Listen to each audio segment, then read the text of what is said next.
Hello everybody, it's Stephen here for the Idiot Quilter, and welcome to my weekly episode number 277 for September the 10th, 2024. We're moving right along in September, aren't we? Not many days left officially of summer. Yeah, but I don't know about your area, but our area has been a little bit fallish lately, but apparently this week it's supposed to be going up in temperature and we're getting some of the summer weather back. In the meantime though, what have I been working on? Well, this is the Cozy Star quilt. These are the blocks for it. This is the pattern by Stephanie Stitches that I've been working on, and you've seen it as we've gone along. I'm enjoying this project. I think the quilt's going to be really, really lovely when it's done. And there are 2 more blocks to go, so 2 of each of those blocks. So that'll give me a total of 16 blocks, and then we move into the assembly for this. And I've already picked out and bought, and it's sitting in the Lucy room waiting, my backing fabric, which is in blue, and it's got little snowflakes on it. And this is a Christmas quilt, although it would do as a winter quilt too with these colors, because these suggest Christmas if you look at them closely, but they don't yell it out, kind of a thing. And of course, because it's in blue, which although blue is becoming, I think, more and more associated with Christmas as well, blues and silvers, it's not your traditional red and green. So I've been working on that and enjoying it. And later today, I'm going to work on the next 2 blocks that go into it. And I'll show you that next week. Okay, what else do I have here? Let's take a look. Okay, this is the In Pieces quilt by Tracy Perks. Stephanie has been doing this as a sew-along, and I went on her Saturday Live a couple of weeks ago and to work on this. If you've never done a Tracy Perks pattern, you should. They're really lovely. They are not huge quilts. I think this measures about 60 by 60, so it's not a bad size for, you know, a lap quilt or a wall quilt. They lend themselves very nicely for wall quilts, and they're so easy. If you can make a half square triangle, you can do one of Tracy's patterns. And she has it all laid out on a grid, so you know exactly where to put all your pieces. Very easy to follow and very fast, and you get a really wonderful result. And I do believe that next month, excuse me, Stephanie is doing another sew-along with another Tracy Perks pattern as well, which has, I don't know what it's called, but it has tulips on it. And it looks very nice as well. Now, another project that I just finished up yesterday, well, actually I finished this one up on the weekend. This was a free pattern from Designs by Juju, and it is called the Tidy Room Basket. I believe that's the name for it. It was all done in the hoop. It's done on your embroidery machine, and then you do have to use your regular sewing machine to stitch it together. But the lining and everything like that, it's all in the instructions. Very nice. And you do have the option, I didn't take this option, but you do have the option to put handles on it as well. It makes a nice little bag. And the way I am using it, and there you can see the inside, the lining. And the way I'm using it is to hold some batik fabrics that are fat quarters. Just rolled them up, put them there, and it just makes a nice little display. I was originally going to put it into my Lucy room and use it as storage on my shelves, and I was thinking of making a whole bunch of them, and that would look really nice. But one, it's only about 6 inches square and deep, for one thing, and on top of it all, it took a long time. Excuse me, frog in my throat. And it did take me a while to make. And by the time I got this one done, kind of lost the excitement of making another one. I mean, not that it was not fun to make, it was, but, you know, I don't have that kind of time to make, 10 of these. So, but, they'd make a nice gift at Christmas, you do in Christmas colors, something like that, or whatever. It's just a fun little project, and it is free. So just go to Designs by Juju, look at Tidy Room, put that in, and you will find this. And you will also find this. And this is not a freebie, but it was on sale. It didn't cost that much. And it's just a little banner. And it hangs on my cupboards right now. And it says My Sewing Room. Now you could, if you know how to do it, in your software that's on your embroidery machine, you could go in and change it and put your name. Like it could say Stevens Sewing Room, but I didn't bother to do that. I'm also using some colors here I don't usually gravitate towards. You see there's a lot of pink in this, pinks and sort of rosy colors. Those are not in my wheelhouse of colors, but I thought I would use them for this. And, you know, I kind of like it. So I might have a new appreciation for the color pink. Maybe. I don't think I'm going to be doing too many more things like that, but it's cheerful, it's bright, it hangs in my room, and I think it's fun. And it was not a hard thing to do. Of course, it's an in the hoop project, as I said, and you do have to put there are three pieces you sew together on your domestic machine. It's very easy to do, and then you put some backing on it, and all the instructions with this are explained. And this is a design by Juju, and I do believe I have the link to this in the show notes below. Okay, and I think that's everything from here. That is. So that takes me to the Happy Halloween quilt. Now, you have seen this over the last few weeks. It's the one with the appliqued monster figures, the caricatures of monsters kind of a thing. Fun quilt. And I decided to, well, it wasn't really, well, it was designed to be a quilt, but the original pattern by Amy, I always forget, Amy Bradley, that's the name of it, and it's called Happy Halloween, is a traditional applique, a raw edge applique pattern.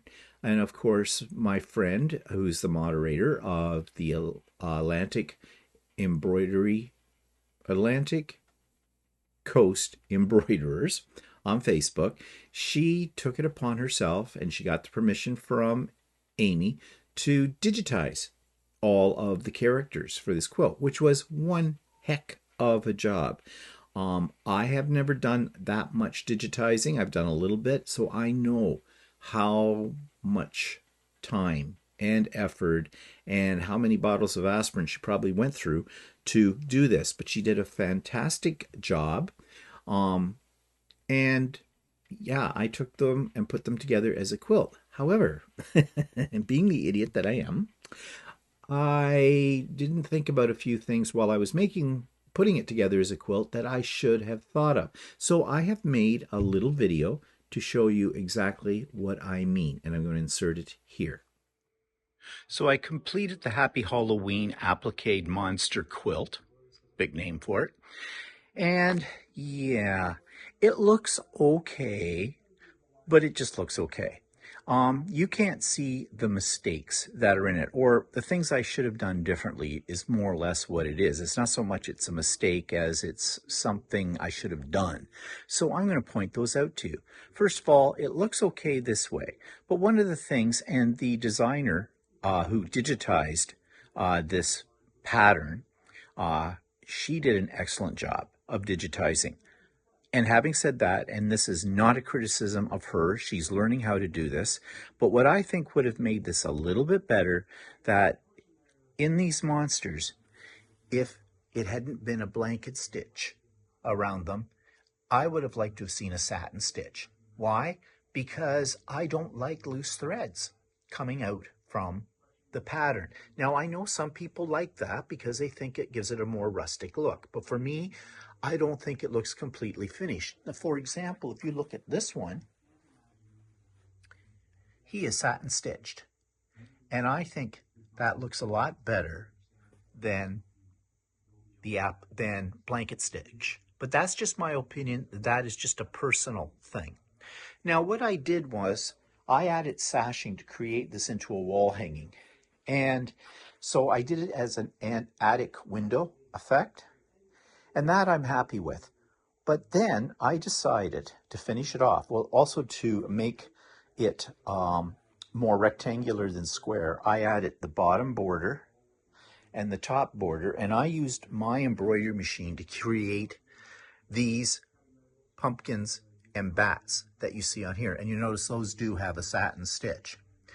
However, I did add borders as well. The purple border, I added to it. And that's all fine and dandy. But then I put it on top of onto my long arm, onto Lucy. And I wanted the backing fabric. Let me show you the backing fabric. This is what I used for backing fabric. It's what I had in my stash, and I think it works. But you'll notice you won't see any quilting. And there's a couple of reasons for that. One, it's the color.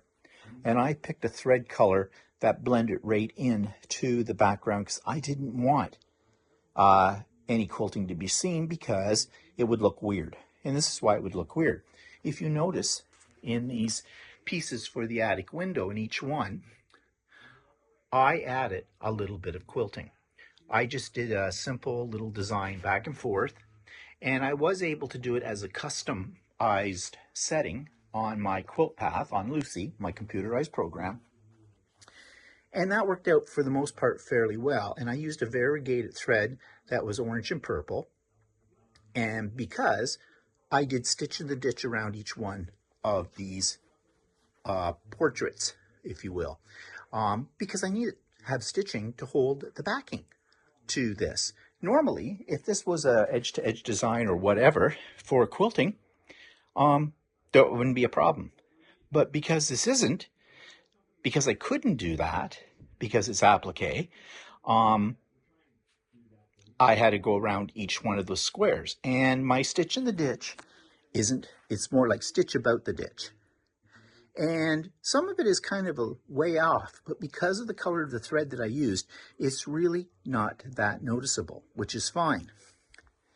Now, you're going to say, well, why didn't you do an edge-to-edge design? Because you'll notice there is quilting in each one of these monster portraits, which is part of the embroidery program.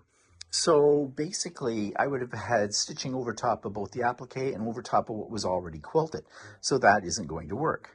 So I was able to add it, as I said, to the two pieces around each portrait that represent the window sills. Okay, but here's something I should have done and I didn't think about. Well, I did think about it and I didn't do it, but now I wish I had.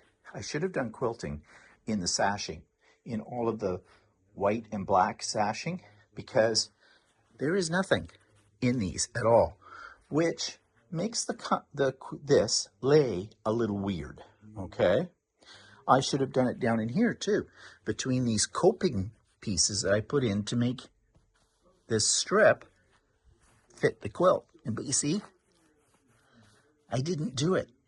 So it's really not attached there to the backing, which it needed to be done. Now, I should have also done it in the border. Maybe just a straight single line, a couple lines of straight stitching would have helped, because when I started to bind this quilt, I had some problems. I had fabric and batting squishing out over the edges of the quilt as I was applying the binding. The reason for that was there's a little bit of stretch in the fabric because there's nothing holding it down in those outside areas. So I basically fudged it by stitching on the back of the quilt, first of all, to attach my binding. I kind of followed my line of the edge of my binding as opposed to the edge, the raw edge of the quilt, in order to try and keep it as square as I possibly could. And then my idea was, okay, I've got stuff hanging out over the edge, but before I bring the binding over to the front of the quilt, I could just trim that off. No, that wasn't going to work. So basically, I had to, any little excess pieces of batting or fabric, and I mean, there wasn't major hunks here, but we're talking in some cases as much as an 1/8 of an inch to 1/4 of an inch. I had to kind of incorporate it under the binding. I had to kind of fold it in. And that, of course, created a little bit of a wonky binding on this. Although, because of the binding color that I use, which is the same as the backing, you really don't notice that. Now, you do notice, though, there is some give up here at the top. And there is a tuck or two, which I tried to tuck underneath, as I was sewing, underneath the binding. So they're really not that noticeable, but they are there. I'm trying to find one to give you an idea of what I'm talking about along here. Let's see. Well, I didn't do too bad a job, I guess, because I can't find one now, but there is one. Trust me about that. So, overall, this is a note for the future. If I ever do something like this again, make sure you plan for the final quilting. And yeah, it's done. It's cute. I really appreciate the effort put into it by the person who digitized all of this, who was, by the way, Kim McCowan from the Atlantic Embroiderers group, Atlantic Coast Embroiderers. You can check her out on Facebook. She did an excellent job, And this is why I took the time to put it all into sort of a quilt wall hanging, because, well, she put all this effort into this. It deserved to be completed. She took some of the pieces and made them into a wonderful bench pillow, which came out great. And you want to know something? If I was to do this again, I think I would go with a smaller project using these pieces in some way. You know, pillows, bench pillows, maybe just use 2 or 4 of the figures to make little mini wall hangings, that kind of thing. I don't think I would do this all as one great big huge piece again, but that's me. I usually bite off more than I can chew. But as I said, overall, I'm not displeased with it, but to be quite honest, I'm glad it's done.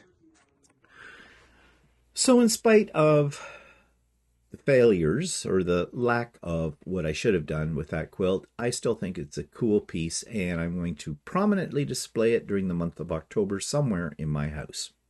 Okay, so what's happening this week? Well, we have Sewing with Stephanie and Stephen on Wednesday, as we always do. Starts at 8 a.m. Eastern Time. Okay, I'm going to start just calling things Eastern Time and put ET in stuff, because we have 2 things here in the eastern part of, North America. In Eastern Time, we have daylight savings and we have standard time. And yesterday, one of my friends corrected me, and yeah, he was right. I was wrong. I always get confused. Which one is daylight savings? Which one is standard time? I think right now in the summertime, we are in daylight savings. In the fall, when we fall back 1 hour, we go back to standard time, Eastern Standard Time. Yeah, whatever. He suggested just call it ET. Of course, when I hear ET, I think of the old movie, right? Elliot, phone home, that kind of thing. But anyways, I digress. Back to Sewing with Stephanie and Stephen, Wednesday. 8 or 9 o'clock. I think I said 8 a.m. I said, no, it's 9 a.m. When we open the doors and run until 4. Now, this week we will be without Stephanie. Well, she may make a candid appearance. She may pop in for a few minutes because Stephanie is at her own retreat, I believe, in Pennsylvania. So, yeah, she's doing that. So I'm all here by my lonesome running things. So I hope that doesn't scare you away. I know you come for Stephanie. I know. And that's perfectly all right by me, because I like Stephanie. Stephanie's my friend. Anyways, that's Wednesday. I'm rambling now. So now, busy weekend coming up, if you so desire for it to be busy, because I am having a pop-up sew day this coming Saturday, September the 14th, starting at 8 a.m. ET and running until about 5 p.m. ET. So you're all welcome. It's a Zoom event. As you know, we have many regulars that come to this, but all new people are always welcome. And believe me, you will be welcomed. There is nothing to fear if you've been a little apprehensive, and we've had several people that have held out for quite a while, finally came and have never looked back. They come all the time now and said, "What?" And have always said, why were they so afraid to join in? Because we're not a scary group. We're a fun group. Fun, fun, fun. The scariest part about the group is the fact that you may see things you want to buy. Okay? Because there's an awful lot of enablers on there. And I mean that in the most positive way, too. Usually I get enabled within the first hour to buy something because I see something someone's showing and I go, ooh, I need that. So it's lots and lots of fun. So all are welcome. Link is in the show notes below. And those of you on my mailing list already have the link because I sent it out yesterday, Monday. Now, if you can't get enough of a pop-up sew day, then on Sunday, my friend Russ of Quilt Meets World, he is also doing his first sew day via Zoom. Now, he's going to have his Zoom link, I think, in his vlog on Wednesday, tomorrow. So be sure to tune into that to get the information. And I think he's starting his at about 9 or 9:30. I think it's 9:30, and he's running until about 4:30. Now, we do have a conflict, and that's okay, because we have Stephen and Walter live on Sunday at 4 p.m. we start it. And Russ forgot. He was thinking we start that at 5. But that's okay. I told Russ not to worry, because, people can catch the replay, or, they can just leave yours and come to mine. Whatever. Whatever works. No, it's fine. I think this is great that Russ is going to do this. I'll be there to support him as well and to get more sewing done. So busy weekend, people. Lots to choose from. Okay. So let's see. What else? Oh, yeah. Okay, I've got some things to show you. Some haul things. I bought some stuff from a place called Ottawa Valley Fabric. I only bought one piece of backing, but this is the backing I've already mentioned that I'm going to use for Stephanie's Cozy Star blocks. And this is what it looks like. And I bought 3 meters of this, and I think it's perfect for this quilt. And they were having a sale, which was even better. My good friend Jan, my major enabler, already was mentioning about enablers, put me onto this. And yeah, and it's really nice fabric. I don't know who it's by, but it has quite a nice feel to it. And it came fast. And not only that, but shipping was really reasonable. It was a flat rate. Now, they had, I think, if you bought over $149, it was free shipping. Well, this only came to $75. So I couldn't get free shipping. I did look for something else that I could buy. Free shipping gets me every time. But I couldn't find anything. So I thought, well, the shipping is pretty cheap. It's kind of a flat rate. So I just paid for shipping. And lo and behold, I got a message from the owner of the Ottawa Valley Fabric, and she said she was issuing me a refund on my credit card for almost $6 because it didn't cost as much as she thought it was going to cost to ship it to me. Well, that was really nice. I would have been no wiser. She could have kept that for herself, but that impresses me. So in the future, I will think of them when I need to buy fabrics and check them out further and buy more stuff from them, because that's really good customer service. And I'm all about customer service, as you know. That impresses me. Okay, so that's one thing. And then here is a lot. Now, there's a bit of a story with this. First of all, Jan enabled me again. Thank you, Jan. She loves spending my money. This is all wide back, 108-inch fabric, and there are 11 different fabrics there, and there are 3 meters of each, so you can do the math. 33 meters of wide back fabric. Now, they were having a sale, a big sale, and their prices were really good. So that's why I decided to stock up on backing fabric, because backing fabric is expensive. and there's usually not much of a selection. Now, this came from a place called Quilted Memories, and Quilted Memories is physically located in Mississauga, Ontario, which is just the city right next west of the city of Toronto. Um, but there was a little bit of a problem.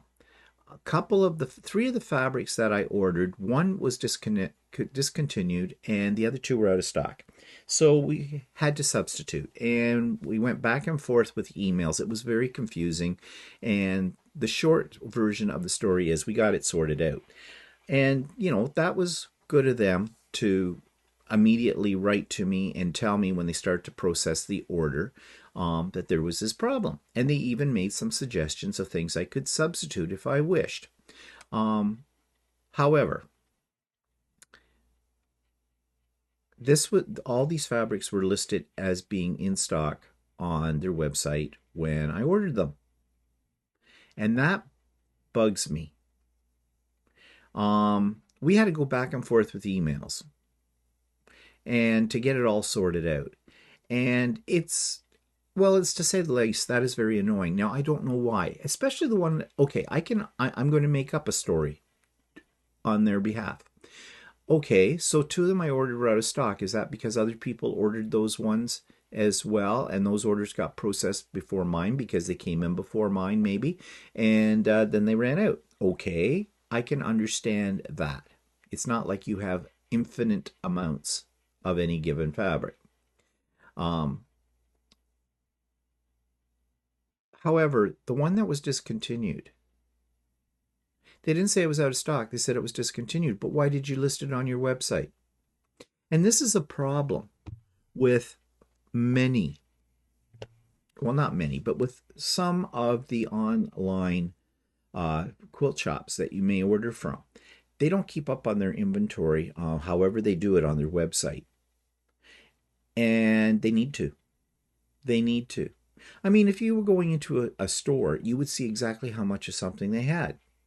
Now, some websites actually show you how much they have in stock. Like they'll say there's 2 meters or 3 meters or something like that. So if you need 4, you know they don't have enough for that.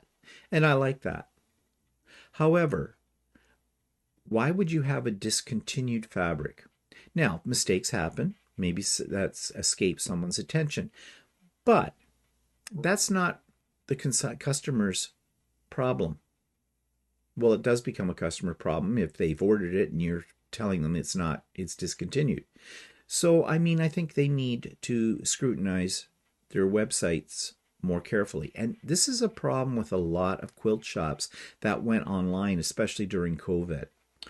It's still a business. You still have to give it your full attention, just as you would if you were in a quilt shop, if the physical shop. So, yeah. Will I order from this company again? Yeah, but you can hear the hesitation in my voice. Maybe that was a one-off that happened. But, I feel hesitant. Unless it's something I really, really want and it's a really, really good price, I don't know if I'm going to give them another chance. I'm sorry, that sounds cruel. But again, it all comes to customer service. Now, it was really good of them to contact me, and they contacted me quickly about the whole thing. They even sent me some pictures, which were very confusing because I wasn't sure what I was looking at. I know I was looking at fabric. I'm not that stupid, okay? But I didn't know exactly why they were showing me like were these 3 fabrics for one of the colors I couldn't get as, possible choices. That's why there were so many emails going back and forth, because I was very, very confused. But I do appreciate that they reached out and, talked to me about a substitution rather than just refund me the money for that they didn't have, or putting something else in that they thought was similar. Okay, I don't like that. So, yeah, I guess customer service is okay. I'm just a little shell-shocked right at the moment. Like if I order something again and get my hopes up that I'm going to get that, and then I get, an email telling me, yeah, it's discontinued or it's out of stock. So I don't know. I might give them another chance if there's something there, as I said, that I really want and it's a good price. Okay, so that is what I've had in my haul this week that I bought. So, well, by the way, if you want to know how much all that backing fabric was, what you're seeing here is $750. Uh-huh. And that's still a really good price because I think I was averaging about $20. No, yeah, I think I was averaging about $18 to $20 a meter. That's really good for wide back for 108-inch because most places in my area it goes for anywhere between about 28 to it can go as high as $44 um for a meter. Yeah. So that's why I ordered so much. Okay. So that presents me with a new storage problem. I don't have any place to put my wide back, even though I've cleaned up the Lucy room. I still need something else to store things in. And you know that I was talking about looking at the Lucy, or not the Lucy, the Alex units for underneath Lucy that will fit there. And many people get these. I looked at those again and I looked at the measurements for how deep the drawers are. They're not very deep. You're not going to get much in those drawers. Like if you're trying to put in wide back fabric in it, you'll fill the drawers up really quick. And I like to put my wide back the way I have it right now is I have them folded in such a way they sit in a drawer, in a plastic drawer unit kind of a thing. And I can pull out the drawer and I can see all of the fabrics in a row and know exactly which one I want. In the Alex drawers, I would not be able to do that. And I would have to lay them flat and then they're piled up on top of each other, and then you know what that's like, right? You pull out the drawer and you got to pull out fabric and you got to put it back in, and I'm lazy and I don't want to do that. So although they'd look really nice under Lucy, to spend they run about $150 a pop, and I was thinking of buying at least 2, possibly 3 to put under there. I don't think they're going to work for me. So I need to find another solution. And I did say to Walter, but I don't think it's going to happen this week, that we should go to IKEA and just look around. Might get some ideas or other things. So I do need to do something like that, or do a little shopping for drawer units that I think will fit under Lucy. They have to fit under Lucy for this, and see what I can come up with. But when I redid the Lucy room, I store my batting.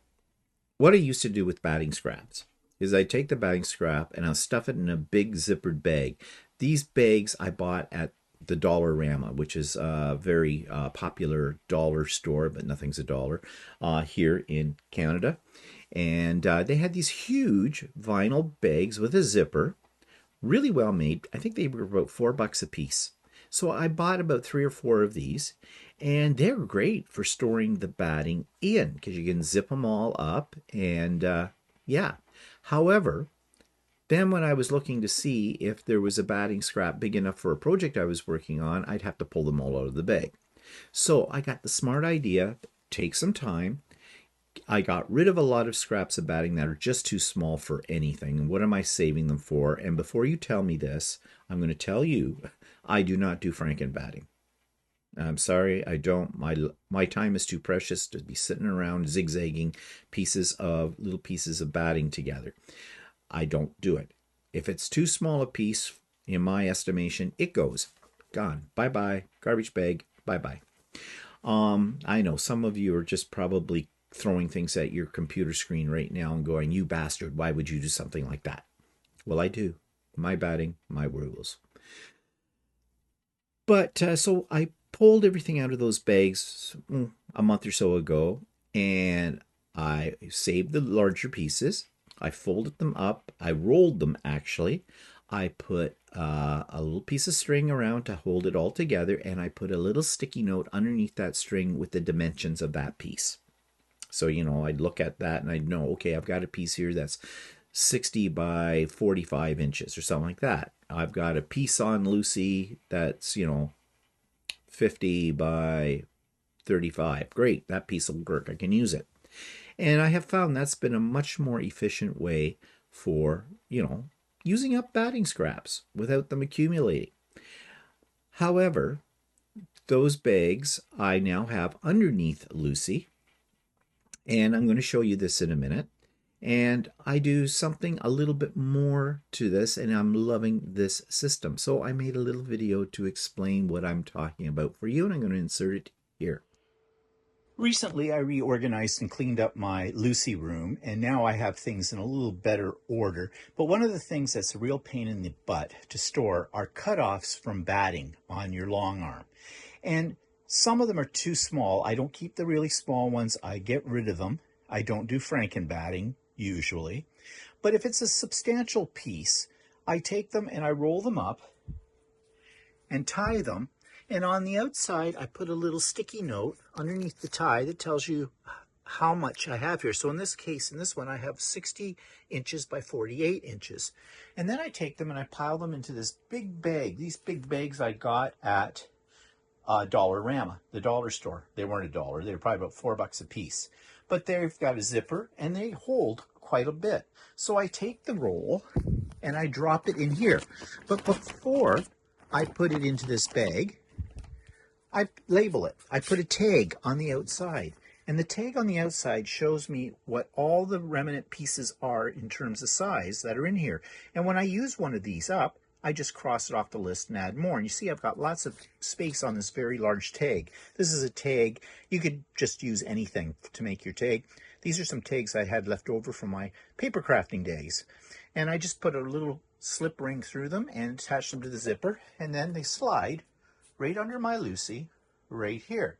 And so I can see at a glance what size batting I have, where it's located, and if that's going to be big enough for a project I'm working on. So yeah, this is working out for me very well, because how else can you store your pieces of leftover batting? I suppose you could fold them up and put them in a drawer, but you're not going to get that many in it.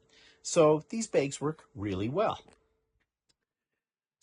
So far, that system is working for me. And you also got a little bit of a glimpse of what I'm talking about underneath Lucy. Okay, so Subscribers Quilt of the Week comes from a friend, Sue Norfleet. We've seen her beautiful creations before, and her stuff is all beautiful. And so here is another one of her beautiful creations. This week's Quilt of the Week comes from Sue Norfleet, who is a very good friend of mine and of the channel, and I have seen some of Sue's work before, and so have you, and it's all very, very well done. She is a fine quilter, and here is another great example of what I'm talking about. She says this quilt is made with the second 12 blocks of the 2024 Moda Blockheads program. The fabric is black, white, and 24 karat, and it's quilted edge to edge with a scroll design. I almost said it was gilded, and the reason I said that is because of the use of the gold fabric. It almost looks like, or it reminds me of, gold gilding on a fine painting or something like that. But this has a very elegant style to it. I think the gold just makes the elements it's used in pop against the black and the white. And I love the background fabric, or the fabric she used actually in the border. I think that is also very, very elegant. This whole piece screams of fine workmanship. So thank you, Sue, for sharing your beautiful creation with us. It is gorgeous. Now I do need some submissions, people. Don't be shy. I need one picture from you of a quilt, a bag, a garment, or any other kind of thing that you've created that you would like to show off. And don't be shy about it. And all you need to do is send me that picture via email. Email is in the show notes. And a little blurb, under 50 words, about that creation. You know, what the pattern is, your color choices, why, that kind of thing, but under 50 words. I don't need a book here. And I would be happy to feature it on an upcoming episode of The Idiot Quilter. So please, send me one picture of something you want to show off. and I will show it off for you. Okay, so YouTube channel of the week is, and everybody's probably very familiar with Bags by Annie. Her patterns and things are fantastic, very popular. I've made a few myself. I have some more patterns here I got to dig out that I want to make of hers as well. So many projects, so little time. But one thing I wasn't aware of is that they have a very extensive and helpful website called byannie.com. And so they did a live, well, it wasn't live when I saw it, production on YouTube. They have a YouTube channel. I didn't know that either. And they talked all about what you will find on their website. And I found this really informative and interesting. So here's what I'm talking about. This week's YouTube video is one about By Annie. By Annie, if you're not familiar with her, is a designer of all kinds of very great bags and purses and totes and things like that. And it is a very lucrative company, I am sure, but the patterns, at least from my point of view, and I've done several of By Annie bags in the past, are very, very well written. And she has videos to go along with them. Well, I just discovered she has another resource that I did not know about, and it's their website, where they talk about all kinds of different things about making your bags so that your experience, especially if you're first timer, goes well. So this particular video explains exactly what you will find on the byannie.com website. So I think it's really worth watching because there's an awful lot of resources there I didn't know existed before. So you may want to check it out. So that's getting the most out of byannie.com, and yeah, the video is informative. Okay, so that takes me to future projects, and this one is a free pattern called Diversity. It's Diversity Quilt by Riley Blake. This week's future project is a freebie, and it's by Riley Blake Designs, and it's called a Diversity Quilt. And I've put the link for this free PDF pattern in the show notes below. But I think this is really unusual, and I came across this on another YouTube channel, Laura Koya, from So Very Easy, and she had constructed one, and she did hers in black and white, and it was very, very stunning. So I thought, yeah, this is one I would like to try. I don't think it's very difficult to do. The finished quilt is 64.5 by 64.5, so it's not a bad size, and it's all done with strips. So I think this would make it very easy, and you have the ability to do it in 2 colors or in multiple colors. You could even do it as a scrappy quilt, I am sure. So it'd be a great stash buster too. It looks very easy to put together in its construction, and it makes big blocks that when it comes time to put it all together, it'll go together pretty fast, I think. So that's a diversity quilt. That's one of my future projects that I want to work on. If I ever get to it, I have a lot of them, but the link, as I said, it's free pattern download from Riley Blake, and the link is in the show notes below. So I'm starting to run out of future projects. I mean, can you ever run out of future projects? Not really, but I mean, I've been showing you these week after week after week, and do I ever get them done? Some yes, most not. But I thought I might add a new feature to my channel. This won't be necessarily every week I'll do this, but I thought I would do a little short video when I can called What I'm Working On. Sort of like a little sneak peek at some of the projects that eventually you will see when they are finished. So we'll see how this works out. Like I said, I may not do one of these every week, but yeah. So here's my first one. So what am I working on this week? Well, you'll eventually see these final products when they're done. But right now, I'm giving you a sneak peek of just a few things. Over here.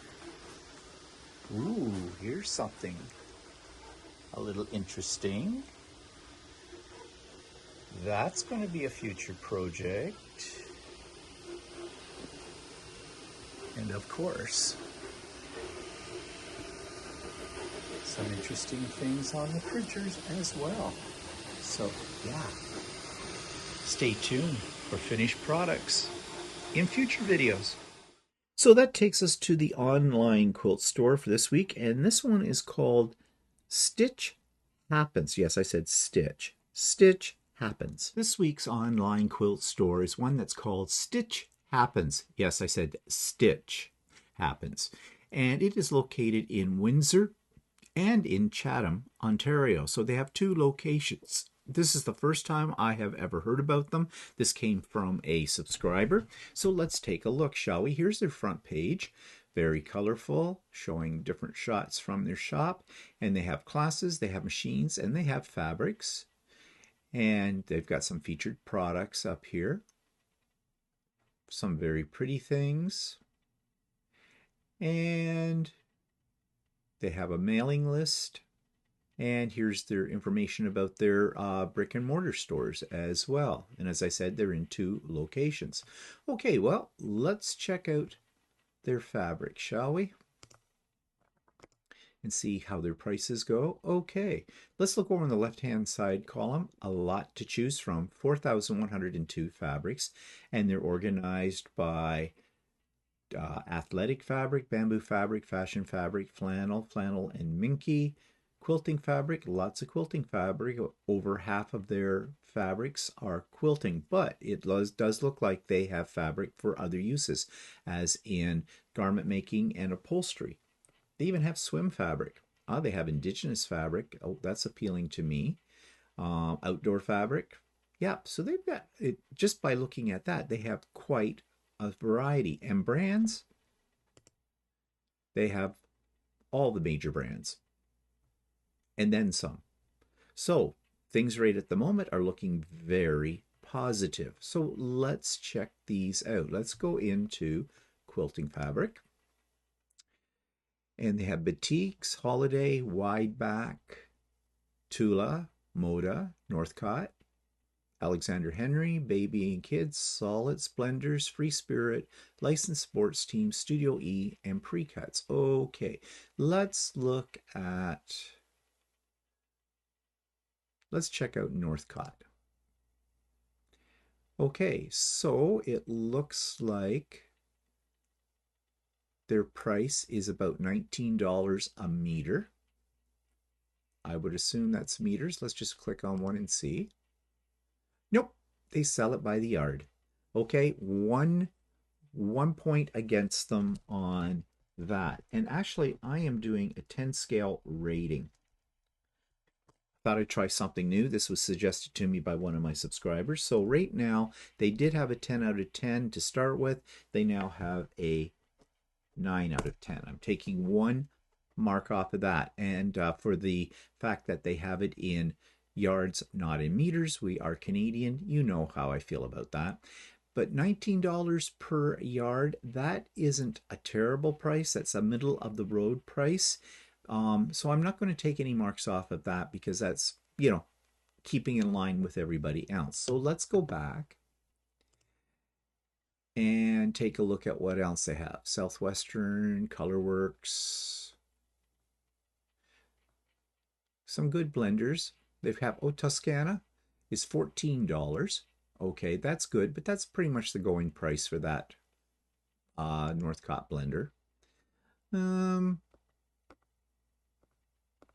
Looks like they have a fairly good collection. A lot of blenders. Let's jump ahead. Now these are all Northcott fabrics. Okay, that's not moving. Oh, it's spinning here. It's trying to get there. Little slow, but it could be my connection. There we go.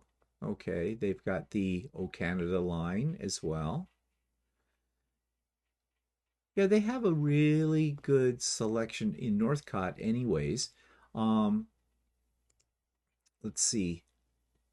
Batiks. What are they charging for batiks? Ooh, that is high on the batiks price. That's $22. I can get that better in other places than that. So that batiks are expensive. Oh, well, 18, 20. Okay. I'm going to take off half a mark for that. So that puts us at 8.5. Okay, because I think you can get a better price other places, but the selection looks really good. Okay, um, so that's fabrics, gives us a sense there of that, but they did have pre-cuts. Let me just see if I can find back into fabrics. And I did see, oh, I want to check out the indigenous fabrics, so while I'm here. And yeah, I'd expect the indigenous fabrics to be a little bit more money, and they are, but they have a really nice selection of them, which is great to see. They have quite 4 pages of them, so that's okay. Um, Nothing shabby about that. All right, let's go back again and get into the. Well, I think they had wide back too. Okay, sorry, I'm all over the place, aren't I? Let us go up to, okay, quilting fabric, wide back. Let's see what they're charging. Ugh, yeah, okay.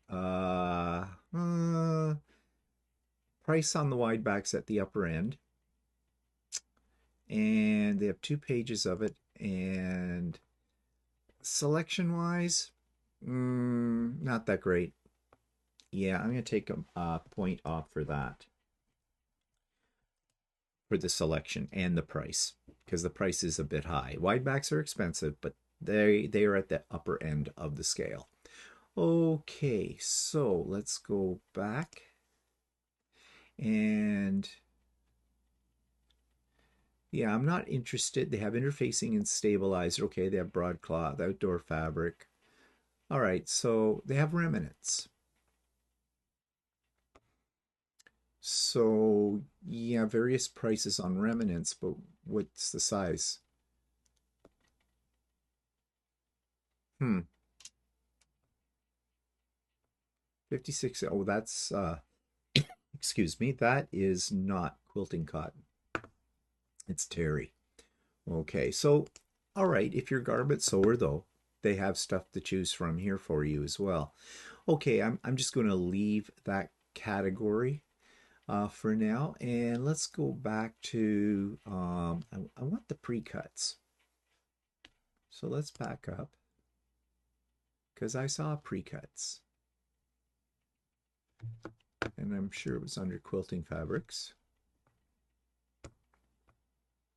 Yeah, here we go. All right, so what do they have? They have layer cake, they have little bitty charms, charm packs, jelly rolls. Not really a big selection. Yeah, and price wise, upper end again. So I'm going to take off half a point for that because a lot of places don't have a great selection of pre-cuts, and I understand why. Because pre-cuts, they can sit on your shelf for quite a while, depending, so you don't probably want as a store owner to overstock on jelly rolls and things like that if they're just not going to sell. So I'll give them that.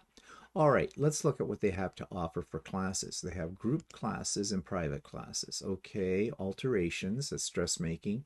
Bucket hat, that's garment. Get to know your machine. Stitch and bitch. Okay, so that's a social night. Machine 101, new sewing. So these are new sewing classes. Learn to sew, learn to sew, learn to sew. And they have one class that includes a kit for $400 for quilting. So basically, yeah, if you want to learn how to sew, they've got classes. If you want to make some simple garments, they have classes. They only have one quilting class, and that's going to cost you because it's a kit. Kind of pretty, but still, it's a kit. So yeah, I'm taking off a half point for the lack of quilting classes. They seem to be gearing their products towards um, garment sewers, private lessons, and I guess this shows you how to use your machine and things like that. And it's done by time. Okay, um, not my cup of tea, but that's okay. All right, what else can we look at here? Let's go back to shop. And we've looked at fabric. They do have sewing machines. And what do they sell? What brand? Looks like they sell Baby Lock. Yeah, so they're a Baby Lock dealer. Okay, that's fine. Not going to take any points off for that. Let's go back again and take a look at, go back a little further. Patterns. Okay, swimwear, bags, bras and underwear. Okay, clothing, quilt patterns. Well, again, they seem to be geared towards garment sewers. What do they have in quilting patterns? Not a heck of a lot.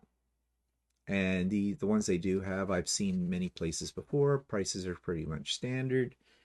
I think I'll take off half a point for that because they seem to be very heavy on the garment. No, maybe I won't take off half a mark for that though, because they're trying to appeal to a wide variety of people. So I will give them back that point I took off. Okay, anything else of interest here that we can look at? They have a lot of buy any bags. But who doesn't? I mean, really. A lot of garment patterns as well. So yeah, again, I go back to that this is more geared towards garment sewing than it is to quilters, although they do have a little bit of everything. Okay, let's see if we can find out about their shipping. How much is shipping? Okay, Canadian orders ship from Windsor, Ontario, in Quebec, $15 flat rate. Rest of Canada, so in Ontario and Quebec, it's a $15 flat rate, and the rest of Canada, it's $18 flat rate. US orders, $16 Canadian flat rate. And do they have free shipping?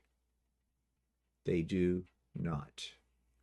They don't have free shipping, but their shipping price as a flat rate is pretty good, so I'm going to give them half a point for that. Okay, so they do have gift cards and things like that. So overall, I think there's a good selection of quilting fabric, and there's a good selection of fabrics and patterns for those of you that are into garment sewing as well. Their pattern selection for quilters is not very extensive. Their classes are basically geared towards beginners and for sewing garments more so than quilts. And the website, though, is very user-friendly as well. So my overall rating of Stitch Happens is 7 out of 10, so you may want to check it out. So that brings me pretty much to the end of this week's episode. My episodes seem to be getting a little longer. Sorry about that. I'm not sure if that bothers you or not. You can let me know if you think this should be shorter. I don't know. I know a lot of you get out your sewing when I'm blabbing on here and use it as background noise. I mean background information. You know what I mean. But anyways, so final thoughts or what's coming up. Okay, the retreat announcement, the Idiot Quilter Fall 2024 retreat announcement is out on YouTube, on my channel. It explains everything you need to know about the upcoming retreat, the dates, how you register, when you register. It is free, by the way, but I do explain why you need to register for it and everything else that goes along with it. So that is up now, and there's a link for it in the show notes as well. Yeah, so I don't think I need to say anything more about that, just that registration for the Fall 2024 retreat does open at 9 a.m. ET on Saturday, October the 5th. So that's not that far away. And it fills up very, very quickly. Do not try to register before 9 o'clock. Already had a few people try that. before Saturday, October the 5th, 9 o'clock. Okay? Because I got to make it fair. As fair as you can make it for everyone. And my spaces are limited. I can handle up to about 96 people, but those go really fast. So please don't try to register for that time because I will ignore the registration because I'm not equipped to handle them at that point in time. Okay, well, geez, ramble on forever. I could just sit here and talk to you all day. What? I could. Okay, I gotta go. So, hope you have a great week. Hope to see some of you on any of the numerous sew days coming up. And have a great day. Go out and make yourself something beautiful. Have some fun. Bye for now.